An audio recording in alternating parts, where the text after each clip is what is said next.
Boxcar, bumcar, boxcar, bumcar, boxcar, autocar, boxcar, bumcar, boxcar, bumcar, boxcar, autocar, boxcar, bumcar, boxcar, bumcar, boxcar, autocar, boxcar, bumcar, autocar, car, boxcar, bumcar, autocar, car, boxcar, bumcar, autocar, car, box, bump, autocar, car, box, bump, autocar, car, box, bump, autocar, car, box, box, autocar, bumcar, box, box, autocar, bumcar, box, box, autocar, bumcar, bang, cock, autocar, boxcar, bang, cock, autocar, boxcar, bang, cock, autocar, boxcar, kumquat, loquat, autocar, bumcar, kumquat, loquat, autocar, bumcar, kumquat, loquat, autocar, bumcar, kumquat, loquat, church car, boxcar, car, kumquat, loquat, church car, boxcar, car, kumquat, loquat, church car, boxcar, car, tom, lo, kumquat, tom, lo, kumquat, tom, lo, kumquat, tom, lo, kumquat, tom, lo, kumquat, tom, lo, kumquat, loquat, loquat, loquat, loquat, com, lo, kumquat, com, loquat, com, lo, loquat, loquat, loquat, loquat, loquat, com, lo, kumquat, com, loquat, com, lo, loquat, loquat, loquat, loquat, loquat, com, lo, kumquat, com, loquat, com, lo, kumquat, church car, boxcar, auto car, bumper, rubber baby buggy bumper, church car, boxcar, auto car, bumper, rubber baby buggy bumper, church car, boxcar, auto car, bumper, rubber baby buggy bumper, car, bump box, baby automobile, car, bump box, baby automobile, car, bump box, baby automobile, bang, baby rubber car, Ribbikoff, bang, baby rubber car, Ribbikoff, bang, baby rubber car, Ribbikoff, bang, baby bang, baby Ribbikoff, rubber car, automobile, bang, baby bang, baby Ribbikoff, rubber car, automobile, bang, baby bang, baby Ribbikoff, rubber car, automobile, bang, baby Ribbikoff, rubber car, automobile, bang, baby Ribbikoff, rubber car, automobile, bang, baby Ribbikoff, rubber car, automobile, bang, baby bang, bang,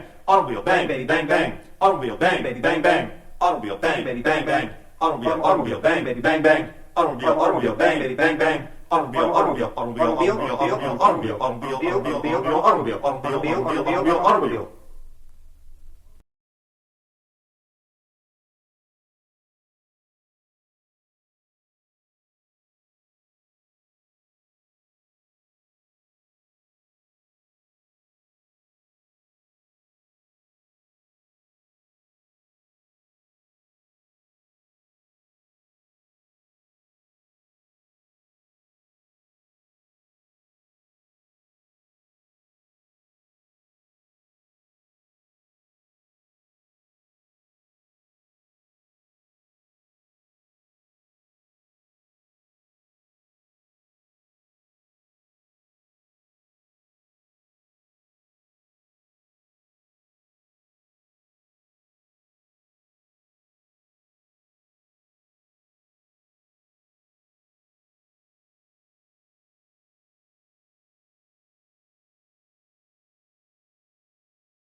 This gentleman is a death dwarf, as you can see, manipulated by remote control. Compliments of Mr. and Mrs. D. Give me a shot, says the dwarf, and I'll tell you something interesting. Hydraulic metal hands proffer a tray of phosphorescent meal, yellow-brown in color like pulverized amber. The dwarf takes out a hypo from a silver case and shoots a pinch of the meal in the main line. Images. Millions of images. That's what I eat.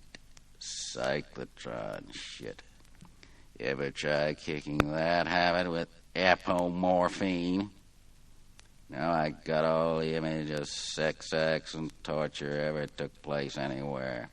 And I can just blast it out and control you gooks right down to the molecule. I got orgasms. I got screams. I got all the images any hick poet ever shit out. My power's coming, my power's coming, my power's coming. He goes into a faith healer routine, rolling his eyes and frothing at the mouth. And I got millions and millions and millions of images of me.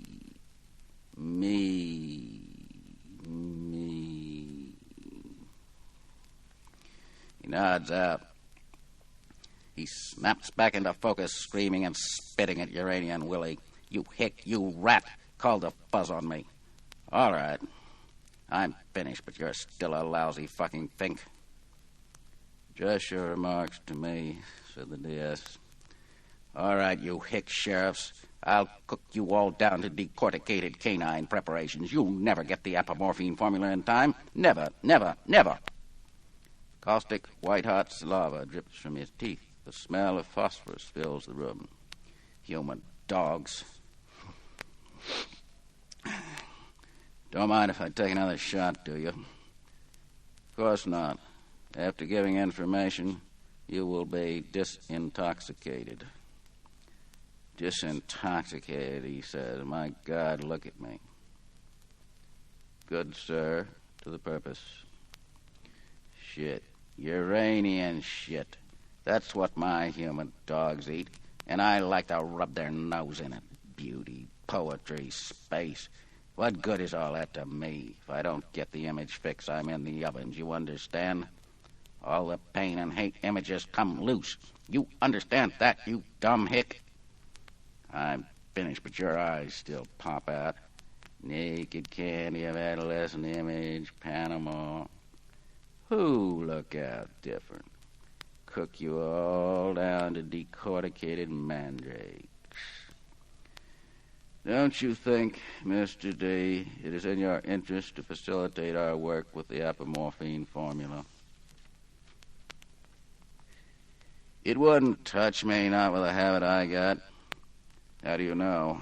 Have you tried? Of course not. If I allowed anyone to develop the formula, he would be out, you understand?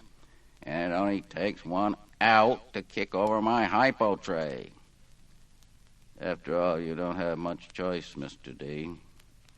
Again, the image snapped back, fading now and flickering like an old film. I still have the boardroom reports. I can split the planet wide open tomorrow. And you little rat, you'll end up on ice in the ovens. Baked Alaska, we call it. Nothing like a baked Alaska fix to hold me vegetable. Always plenty wise guys waiting on the baked Alaska.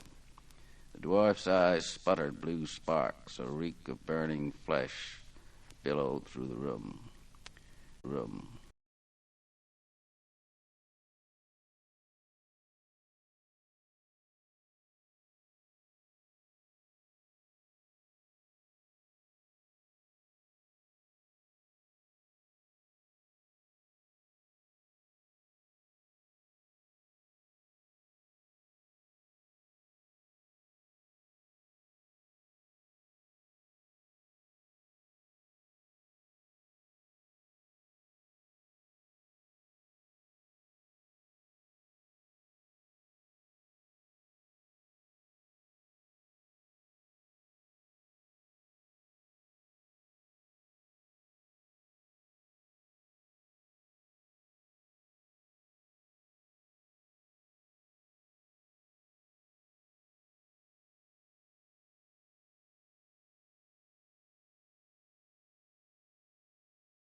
Ethics is ethics is ethics is the aesthetics.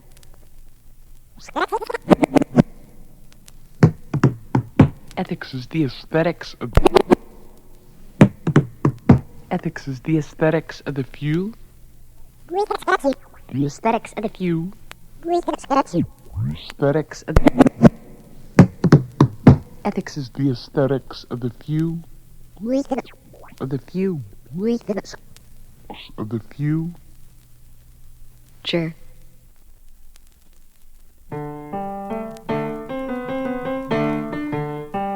Last summer, I spent a couple of weeks in a Buddhist monastery.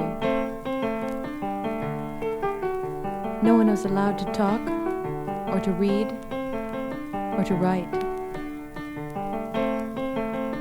It was very quiet there. The first night, I heard an unearthly voice coming from somewhere on the other end of the monastery. Sometimes the voice was a piercing shriek. Other times, a soft crooning. It went on for hours. The same word over and over again. It sounded like, Juanita! Juanita! Juanita!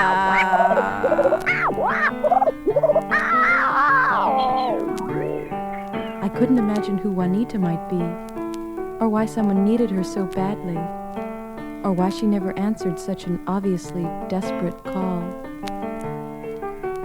Later, I learned that the word wasn't Juanita at all, but anatta, the word for ego, the word for self. And this is a song for Juanita.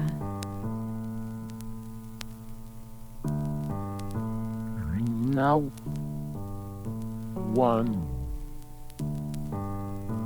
Now Père, one. Son,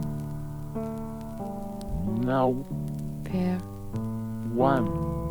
Son. Now one. Now one. Now one. No Father, Now no Son, one. Père, Son. No. Juanita. Ask me now. What do you know? Juanita. How do you know? me now. Juanita. What do you know? me now. Juanita. Ask me now. What do you know? Juanita.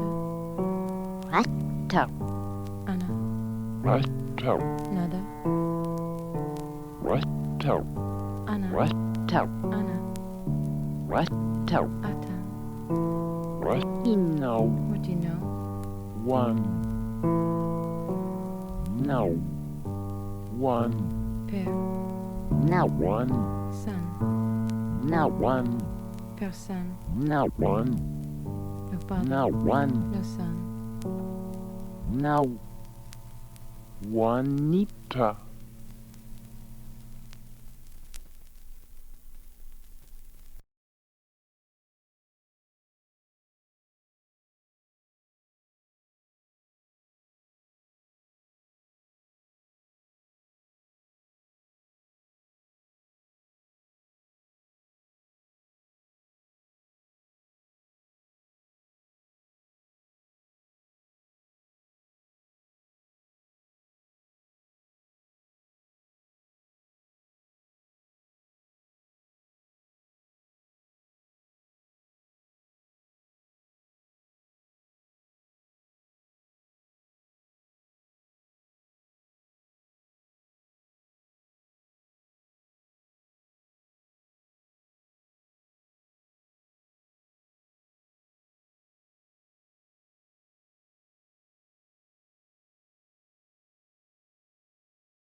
I really like that piece.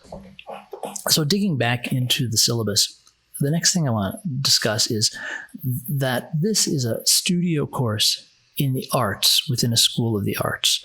So that's important to understand, that television, radio, and emerging media is an arts program. Students within the program, while you're certainly studying television and radio and emerging media, you're also makers, you're also creators, and you're not just creators of commercial content or professional content, you're creators of personal content. You're creators out of your own personal vision. And part of what you're doing here in this program is developing that personal vision. So the primary goal here is the development of your creative and expressive voice. There will be tools and techniques to learn, and these will be taught through the online tutorials, but they are not in themselves the focus of the course. The focus of the course is the personal, artistic, creative work you do with these tools. As such, be sure to share time between learning the tools and creating with the tools. Of course, with tools you're just beginning to learn, you may not be able to create anything very complex. But still, keep your focus on creating, making something that interests you. And that may be a two-part challenge. You may need to keep the focus on what interests you, and also, if this is not an area that you're automatically or natively interested in, you might need to figure out how to cultivate that interest in yourself so that you can see this as a creative, expressive enterprise. And one word to the journalists. Journalists, you are studying journalism not in a school of journalism. You're studying journalism in a school of the arts. So while, of course, the tools and techniques of your craft are important, you too are functioning within an arts context, and your creative voice and your creative expression is important. Even if that's not your professional focus, that's the focus of this program, to make you creative producers as well as professional producers. So it's essential that you learn effectively from the tutorials, and I have a section on tutorials coming up, so that you can quickly move on from the tutorials and begin using your new skills in creative, personal, and even idiosyncratic ways. So if the tutorials are bogging you down, then that's something you want to talk with me about, so you can learn from the tutorials more quickly and more effectively, because the tutorials are not the goal. And learning the tools isn't the goal. Using the tools is the goal. So, why is it more important to use the tools creatively than to simply learn the techniques? That's a valid question. There are many reasons, and you can see the section below on the liberal arts idea, and we'll talk about that as well. But I want to highlight one reason here why it's important to use the tools creatively. As you move into the professional world, regardless of what field you end up going into, there will almost certainly be more technically accomplished applicants than you. Being the most technically accomplished candidate is an extremely difficult hill to climb in any field, requiring hundreds of hours of laser-sharp focus on a specific tool or technique. The time you have in a single course in a single semester is not nearly enough time to develop technical skill of this level. It is, however, an ideal amount of time to make a creative exploration. And each time you give yourself time and space to engage in a creative exploration, you will develop your personal vision, style, and aesthetic. The goal of this sort of development is not to have the best or most impressive vision. It is simply to have a distinct one. When you have a reel of creative work that expresses an artistic viewpoint that is clear and individual, you create an opportunity for another person, a producer, a director, project manager, etc., to see something in your vision and to want to speak with you further. This is the advantage that keeping a creative focus gives you. You have a way of distinguishing yourself among a pool of applicants without needing to rise to the top in a competitive struggle. And you will know that you've attracted the attention of an employer or gatekeeper who feels something special about what you in particular have to offer. And I can't emphasize this enough. It's so hard to be the best and the most experienced. You have to have hyper-focus. It's like It's like being a classical musician, the hours and hours of daily practice. You need to spend years of disciplined study to become an expert. But to have a distinctive voice and vision, that's something we all can do. That's something we all already have. All we need to do is cultivate it. And then you're not trying to be the best at anything. You're just trying to be a clearer, more articulated version of yourself. And that, seems like a much better goal than to try to claw one's way to the top. Now, of course, one of the great things about university is every course has a different viewpoint, every professor has a different opinion, and this is just my opinion and I'm voicing it, but it's the opinion, I think, that's also behind choosing to study the arts and majoring in an arts program such as this, is that you too believe that developing your creative voice, developing your personal voice, is actually one of the significant goals of university study. But there are the technical tools to learn, and so it's very important to use the online tutorials effectively. And this is not just about this class. This is a much bigger issue, because learning from tutorials is now, and has been for several years, an essential professional skill.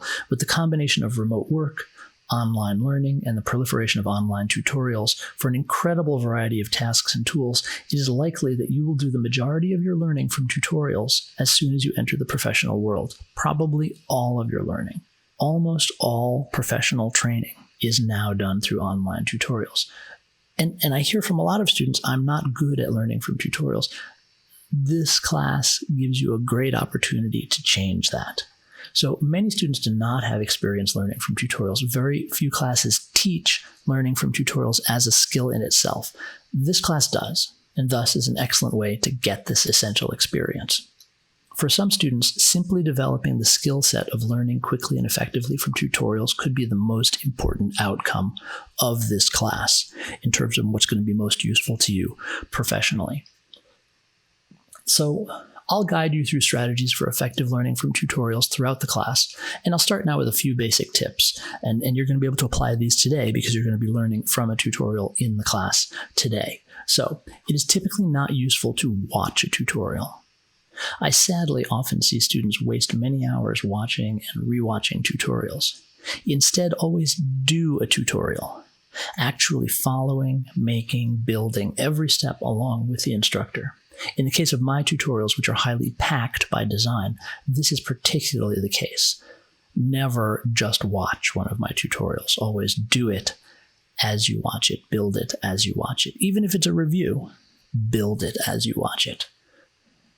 So tutorials are meant to be constantly paused and rewound. In the beginning, when you're working with a packed tutorial like mine, where the materials is presented densely and quickly, you should probably be hitting pause 5 to 10 times per minute and rewinding 3 to 5 times per minute.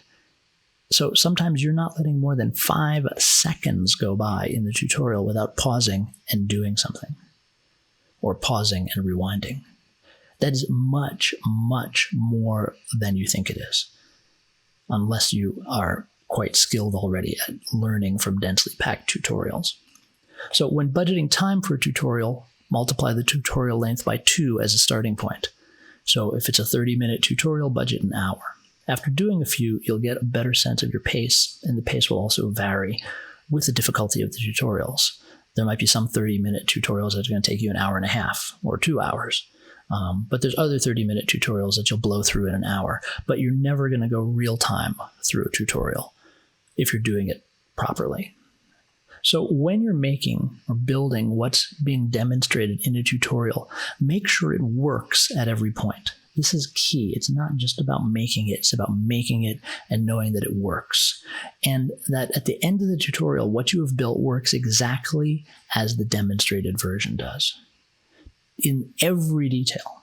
And if it doesn't, go back and find the error point, because tutorials are not meant to give you general information. They're meant to give you specific information that then you generalize from once you've mastered that specific information. And remember, The goal of a tutorial is never to build the demonstrated thing. The goal is to learn the tools, techniques, and concepts behind the techniques. You will likely never build that exact demonstrated thing again. Tutorials are typically arbitrary demonstrations to help you learn the tool or technique itself. Now, this next one is really important. Immediately after completing a tutorial, you need to budget time to work with the tools, techniques, and concepts you were just introduced to. If you have homework, start it immediately after finishing a pass through the tutorial. This is the perfect way to cement the ideas in the tutorial. And particularly in the beginning, you'll need to do more than one pass on each tutorial. So on the first pass, you'll learn about the tools and techniques and be exposed to at least one application of them. In a subsequent pass, attempt to generalize your knowledge.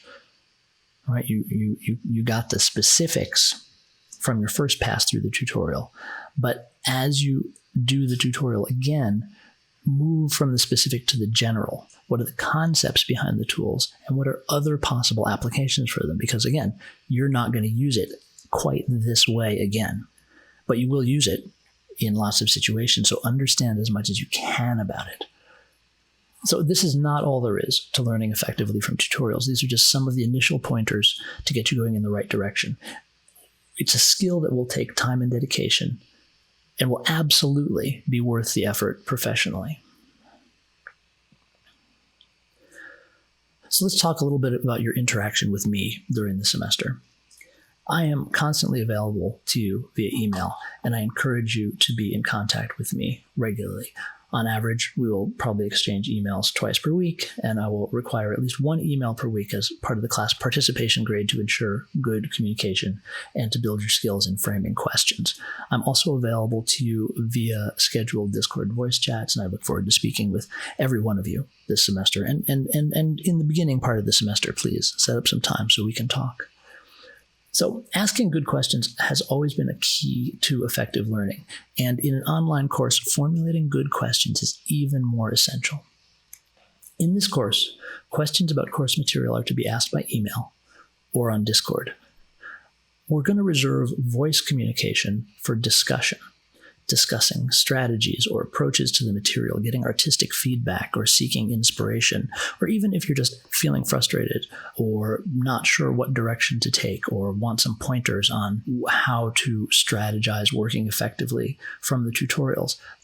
That's great stuff, but if you have technical questions, they're going to be in a written form by email or by Discord text chat. One of the reasons for this is to build skill in formulating good questions. Like learning from tutorials, asking good, effective questions is a learnable skill and an essential professional tool.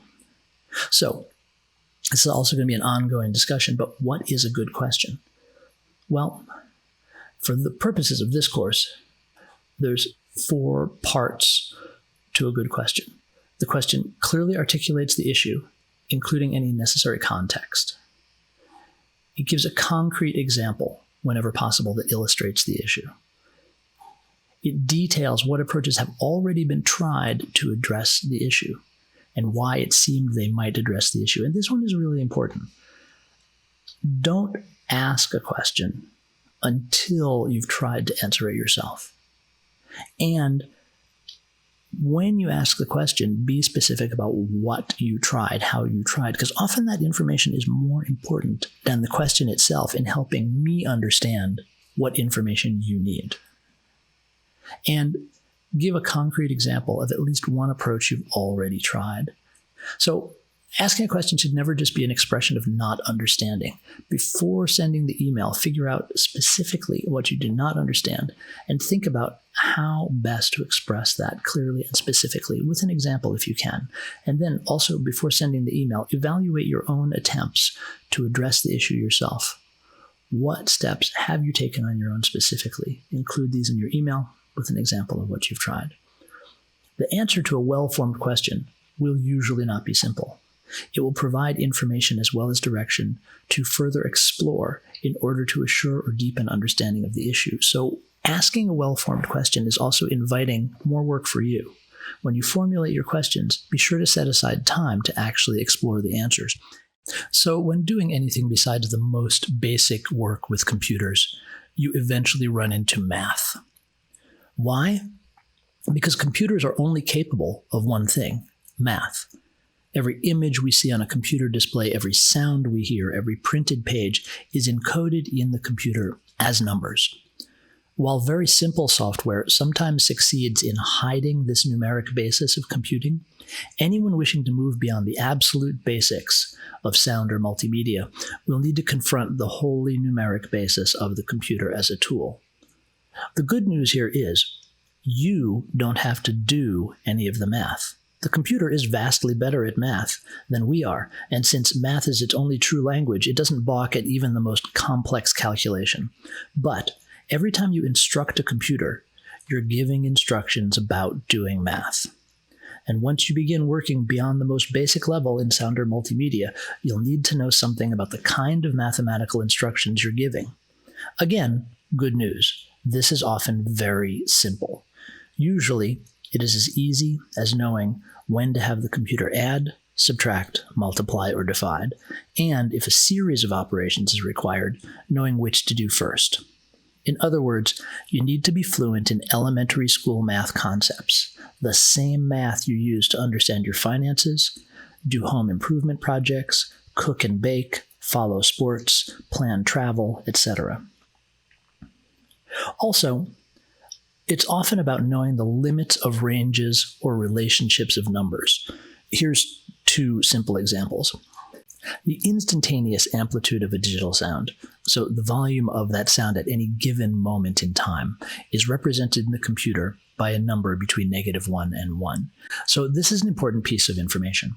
When you're dealing with the volume of a sound, it's got to be represented by a number between -1 and 1.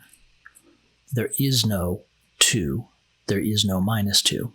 So there's certain math you can't do. For instance, you can't add 3 to the volume of a sound.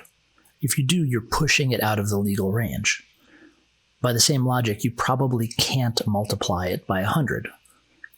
Unless it's extremely, extremely quiet sound, multiplying it by 100 is going to push it out of that range of -1 to 1. And you'll be using numbers that have no meaning. But, for instance, the average amplitude of a digital sound is represented by a number between 0, silence, and 1, maximum possible volume. So average volume and instantaneous volume have different numeric ranges.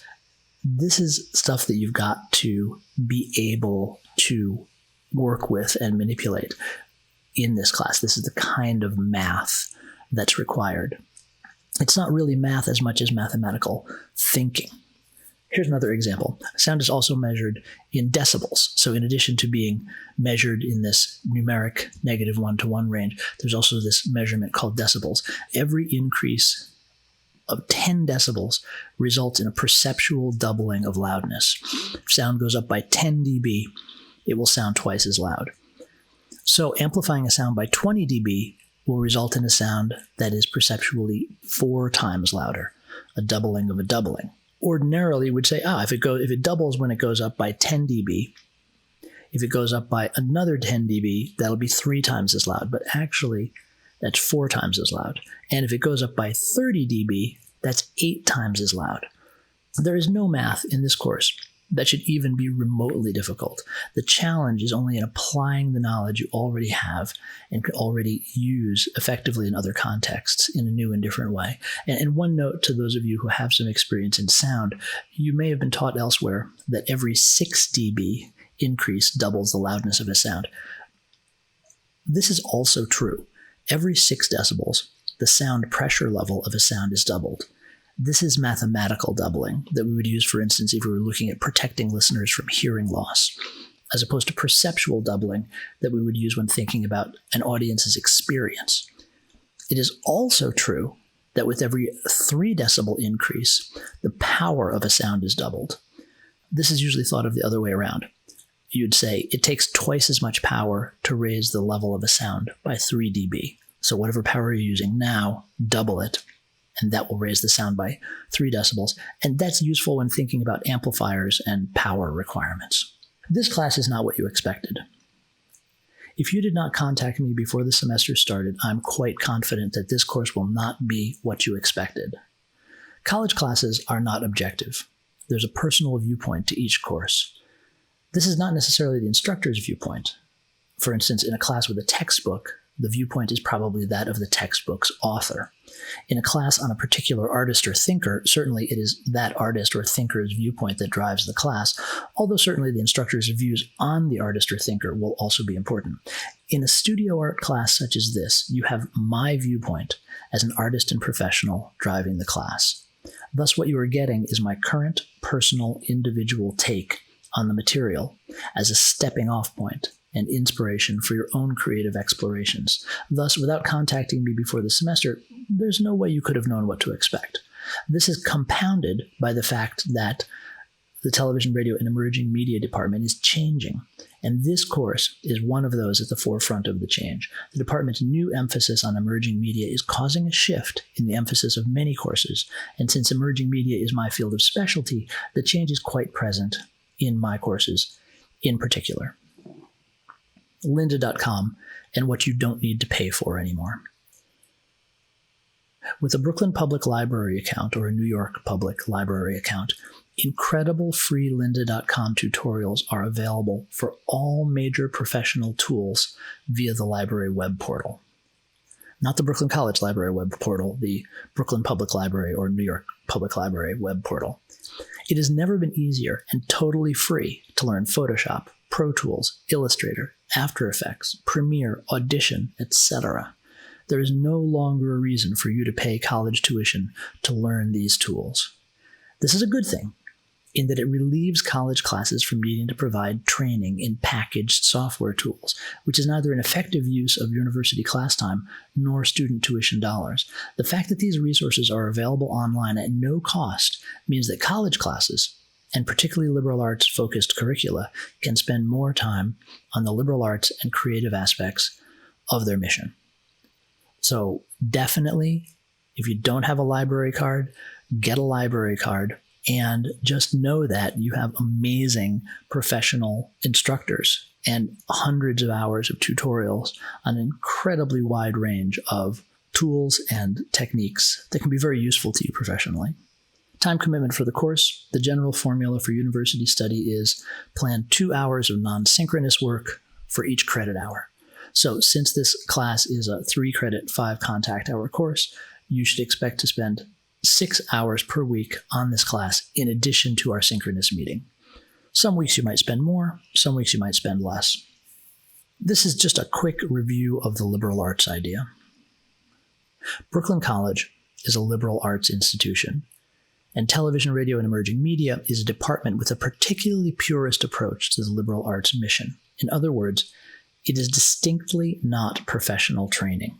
The goal of a liberal arts department is to, through a subject matter, train the mind in domains such as critical and analytical thinking, rapid, effective comprehension of novel ideas, developing a clear and convincing writing style, problem solving, creativity and expression, developing intuition, framing ideas in cultural, historical, ethical, epistemological, and theoretical contexts. There's nothing wrong, absolutely nothing wrong with professional or conservatory training. And these things are available within CUNY and even in certain departments at Brooklyn College. But it's important to recognize, if you have not yet, that you are not in such a program. The mission of this department is not to prepare you for a career in television, radio, or emerging media in the same way that the English department is not preparing you for a career in English, nor the history department for a career in history, etc. In TREM, we are studying television, radio, and emerging media as a means towards training the mind and perhaps the spirit. We, the faculty, are teaching to the liberal arts mission through the field that we work in and know best. This does not mean you can't go on to work in television, radio, or emerging media with a BA in TREM. By all means do. It's a fascinating and rapidly changing field. But the specific preparation offered by a liberal arts approach is intentionally broader. We want you to approach your future field or career, whatever it may be, with a set of mental tools and agility that could have been honed studying anything at all. From this perspective, how you study is vastly more important than what you study. As a case in point, I majored in philosophy and religion as an undergraduate. Not once did I think I would be a professional philosopher or clergyman. I was drawn to philosophy and religion because, after trying several majors, I felt it placed the strongest emphasis on training the mind to understand and manipulate complex ideas, develop clear thinking and writing, and be exposed to the work of innovative thinkers whose ideas changed the world. And I enjoyed it, and I found the professors stimulating. I went on from there to work in television. I took a quick poll of friends who got degrees from liberal arts departments, and while some definitely continued in the field of their major, most did not. And here's a quick table. Majored in business administration, ended up in commercial video production. Majored in music, ended up as a filmmaker and DP. And you can look down the list. The fourth one down, majored in religion, worked for the NYPD, and then became a television producer. That's Amanda, who produced Law and Order Special Victims Unit. And she was a theology, a master's degree in theology, actually. There's some interesting ones in there. Just take a look down that list. And I mention this not because it's a good thing or a bad thing, but simply to point out that a liberal arts education is very consciously and specifically not preparation for a specific career. I believe that it is essential that students be clearly aware of the kind of program in which they are participating.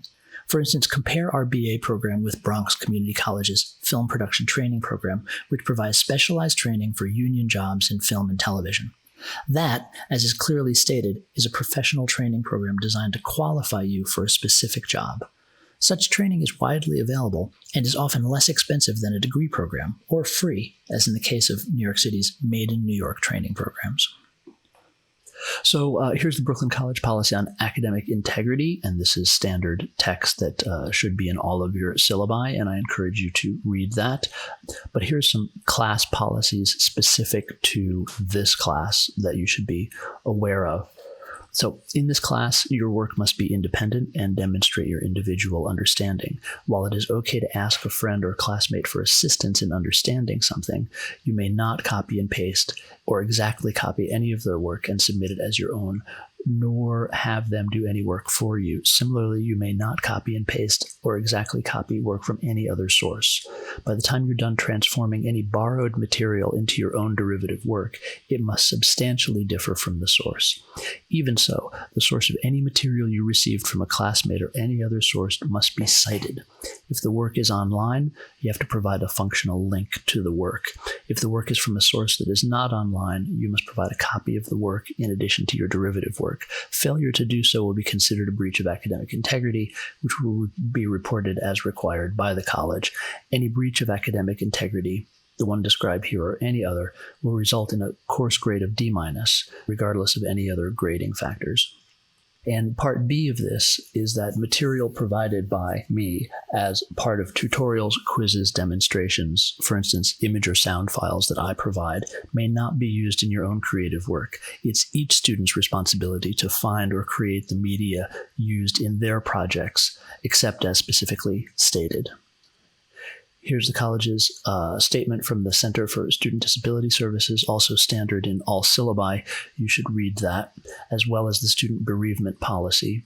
So every course within a department fits into a structure of department objectives and partially fulfills those objectives through its own course objectives and anticipated outcomes. These sections refer to how this course fits into the structure of the department. I encourage you to read it and let me know if you have any questions about it. Let's move on to the method of evaluation. The synchronous assignments. These are projects that you complete or attempt to complete during our synchronous meeting times, and these will include quizzes and what would have been called in-class projects, and also homework that's assigned during the synchronous meeting so you can get started on it while I'm available to help you. Developing speed and confidence in your work is an important part of the synchronous assignments. You need to achieve a certain comfort level and fluency with the tools that allows you to work quickly and fluidly so that you can get past the technical hurdles and move on to the creative part of the project. Any missed synchronous assignments must be made up. There's a policy in the class of completion of all assignments. We'll get to that in a moment. Also, attendance is taken through the submission of synchronous assignments. So even if you've not completed the work or you feel you've done poorly on it, be sure to submit it in its incomplete form so that I give you credit for attendance, and then you can complete it and submit it later. The 1-week projects and the homework. So this is work that will be assigned with a due date and submitted on Blackboard.